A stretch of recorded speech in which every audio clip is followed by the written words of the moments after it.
साल ऐसे पढ़ाने के बाद जो हम महसूस किया कि जो पढ़ाई है, इस पढ़ाई से 6-7 घंटे बच्चा जाता है स्कूल में और फिर 3-4 घंटे बच्चा जाता है ट्यूशन पर और उसके बाद उसको करना पड़ता है होमवर्क। तो पढ़ाई का बन गया बोझ। सिर्फ स्कूल की पढ़ाई से तो बच्चे कामयाब नहीं हो रहे हैं और ट्यूशन पढ़ाएं तो फिर बच्चा हो रहा है बर्डन में। तो इसलिए हम लोगों ने इस पढ़ाई के ऊपर जो थोड़ा सा काम किया है और हम लोग इस विचार में हैं कि अब पढ़ाई के लिए बच्चे को स्कूल में ना जाना पड़े, सिर्फ ICS में बच्चा आए और वो बच्चा फिर जो है अच्छे लेवल पर पहुंचे।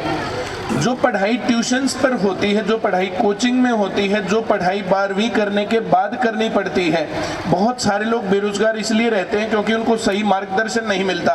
जो ये छोटे छोटे बच्चे घूमते फिर रहे हैं, जो खेलते फिर रहे हैं, इन लोगों को कोई चिंता नहीं है इनके फ्यूचर में क्या होने वाला है, इनके आगे क्या होने वाला है, क्या नहीं होने वाला है। लेकिन जितने भी गाँव के लोग यहाँ पर हैं, माताएं बैठी हैं, इन लोगों को जरूर ये पता है कि जब ये बच्चे 12वीं क्लास पास करेंगे तो उसके बाद ये आदमी जाकर के बेरोजगार रह जाएंगे या किसी प्राइवेट नौकरी में जाएंगे या किसी सरकारी नौकरी में जाएंगे या कोई अपना जो है उपक्रम करेंगे, अपना कोई बिजनेस खोलेंगे और उसके ऊपर फिर अपना जीवन यापन करेंगे।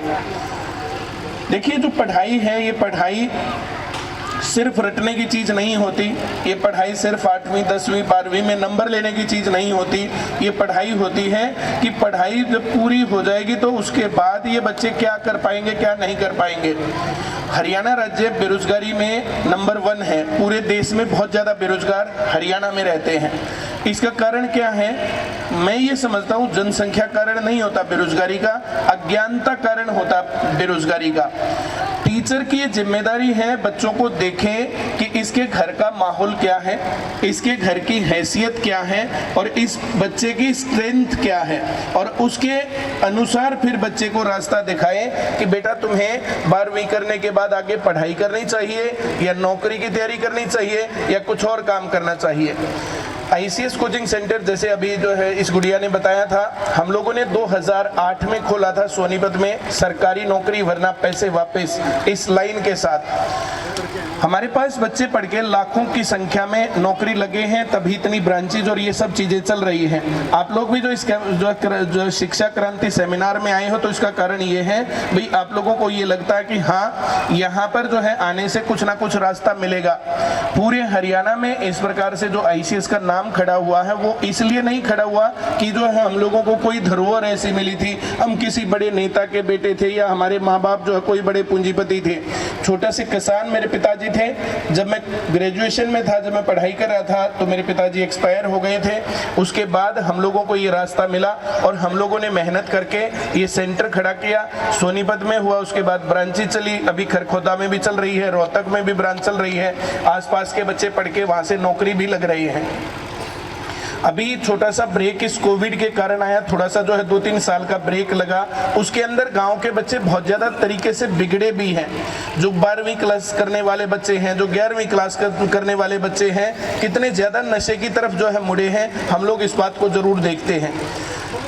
पूरी दिल्ली में जो है नशे का भंडार है, अब पूरा पंजाब नशे का भंडार है। दोनों तरफ से नशा हरियाणा में भी घुस रहा है और गांव-गांव के अंदर दारू पीने वाले, ये बियर पीने वाले और जो ये बाकी नशे करने वाले लोग, सूखा नशा जो चल रहा है, वैसे लोग बहुत ज्यादा संख्या में गाँव के अंदर अब देखे जाते हैं। जैसे एक शर्म होती थी बड़े बूढ़े की कि बड़े बूढ़ों के सामने लोग बीड़ी भी नहीं पीते थे, आजकल हाल ये है कि खेत में बैठ करके शराब पीते रहते हैं और पेरेंट्स की भी जो है ये इतनी हिम्मत नहीं कि जाकर के उनको बोले। ये कारण क्या है? इस संस्कारों से जो ये बिछड़ने का कारण क्या है? क्योंकि उनको बढ़िया पढ़ाई का रास्ता नहीं मिल रहा, वो पढ़ाई जो आज के समय के अनुरूप हो।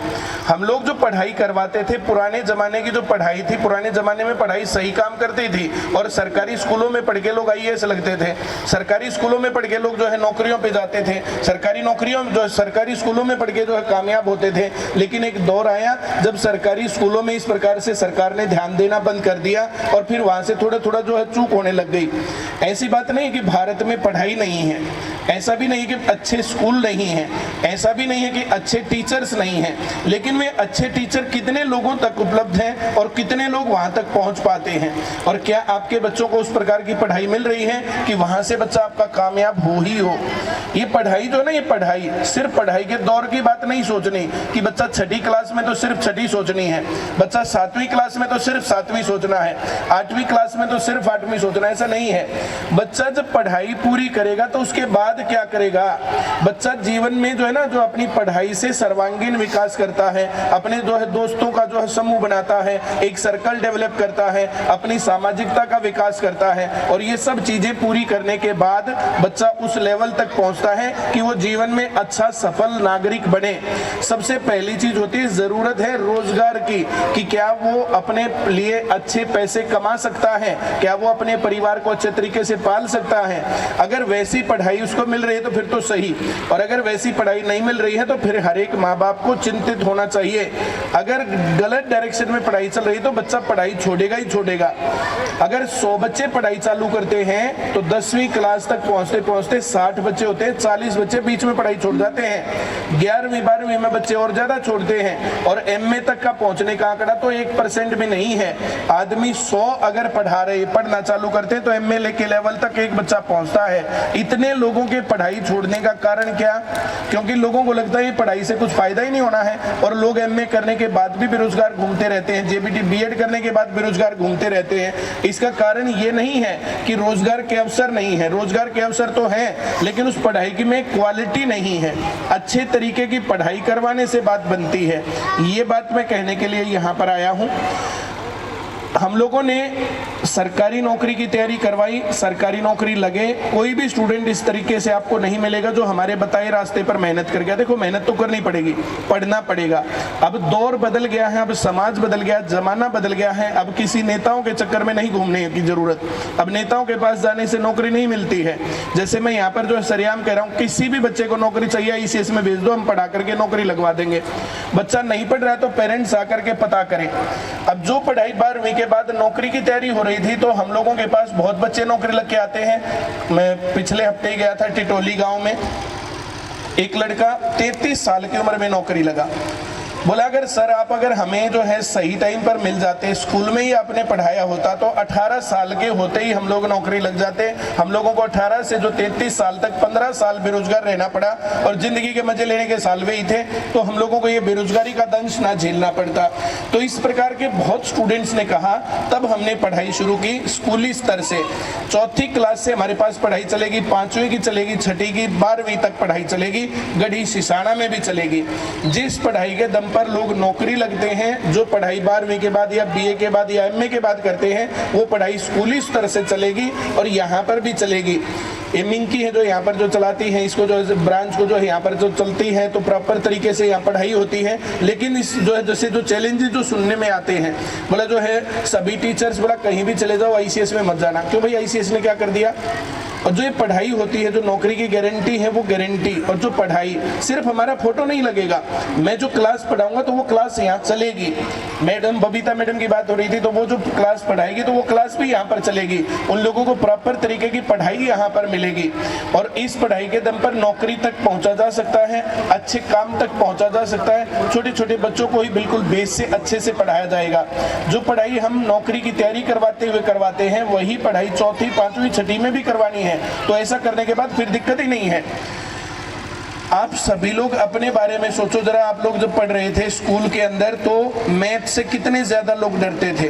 हर क्लास में हर एक स्टूडेंट जो है, जैसे 60 से 70% स्टूडेंट ऐसे होते हैं कि इस मैथ में दिमाग ही नहीं चलता है। अब जो ये मैथ में दिमाग नहीं चलता तो फिर पढ़ाई में दिमाग नहीं चलता, और वहाँ दिमाग नहीं चलता तो फिर कामयाब कैसे होंगे बच्चे।